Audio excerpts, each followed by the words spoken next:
Pratt & Whitney J-58 engines, big enough to power the Queen Mary, launch its 140,000-pound body to the edge of space.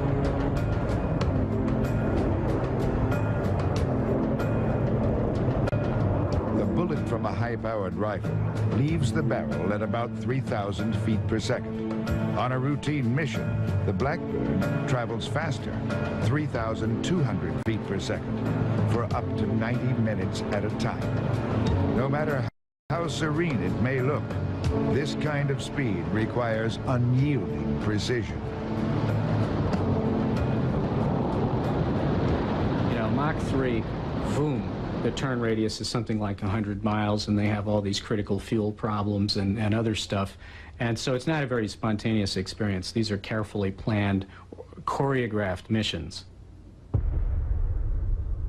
With the thunderous clap of a sonic boom, the Blackbird hurtles through the frigid atmosphere, leaving a fiery tail of shock diamonds in its wake.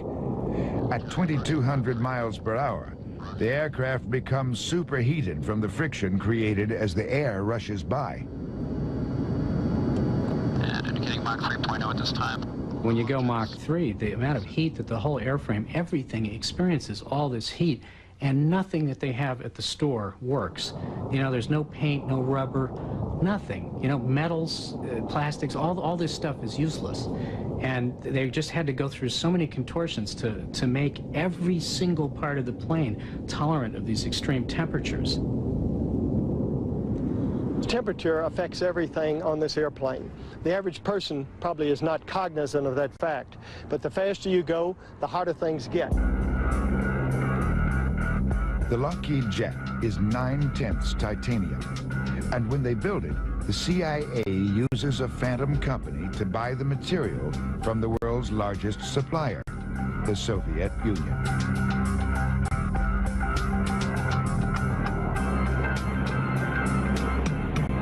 In flight, the titanium skin reaches 1,000 degrees Fahrenheit, causing it to expand by more than half a foot.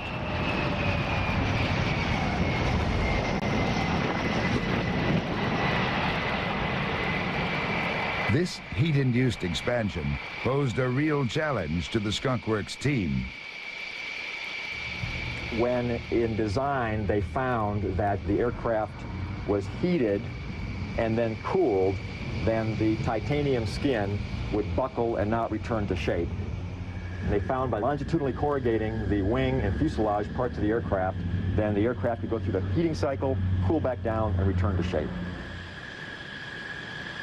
One of the puzzles of extreme heat was never really solved. Sealants for the fuel tanks. They never came up with a polymer that would seal the joints in the skin panels that hold the fuel in. So the Blackbirds sit on the ground and weep. That seems silly. You can look, oh, these stupid guys back in the 60s didn't know what they were doing. There's still no plastic, you know, that can get to 700F and not turn into burnt hot dog oxide. Once at altitude, the heated skin stretches, sealing the aircraft's fuel cells. In its 30 years of service, only 150 aviators have qualified to fly the SR.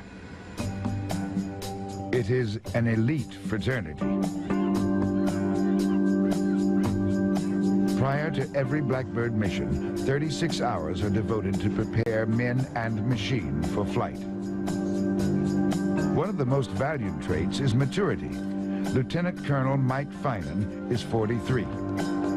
All who enter the program must meet one fundamental requirement. They must be married. Lean forward, sir.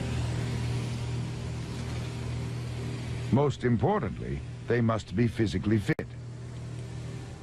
At altitude, even a simple toothache can lead to blackouts. 115. Coming down, sir.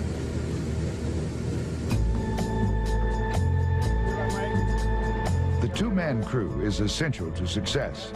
Soon, pilot and reconnaissance systems officer, or RSO, will be traveling faster than a speeding bullet while operating some of the most sophisticated intelligence apparatus ever built. They are, in effect, the Blackbird's central nervous system. 2 brains, 2 pairs of eyes, 2 2 sets of hands. Without them, this mass of metal and electronics could not function. Something that's different about flying the SR-71 is the absolute and total man-machine integration. People talk about strapping an airplane on, but I don't believe you strapped an airplane on until you snapped your spurs into the ejection seat, and you hooked up your life support hoses, and you've been given that responsibility.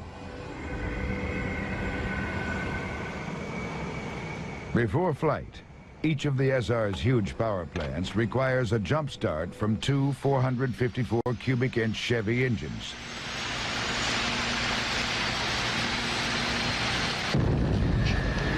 The whine is deafening, and the steaming tarmac reeks of JP-7 seeping from the plane's unsealed fuel tanks. So much fuel is lost prior to launch that the Blackbird takes off with nearly dry tanks.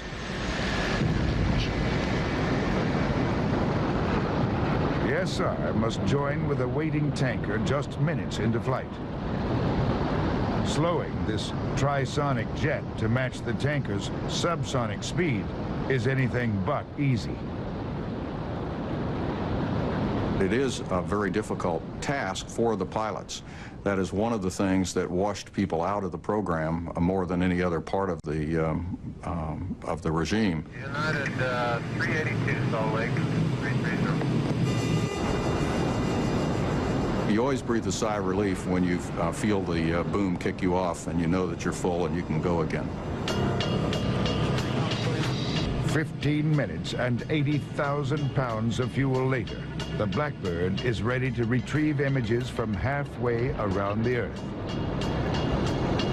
Telephone 15, the back 70, looking for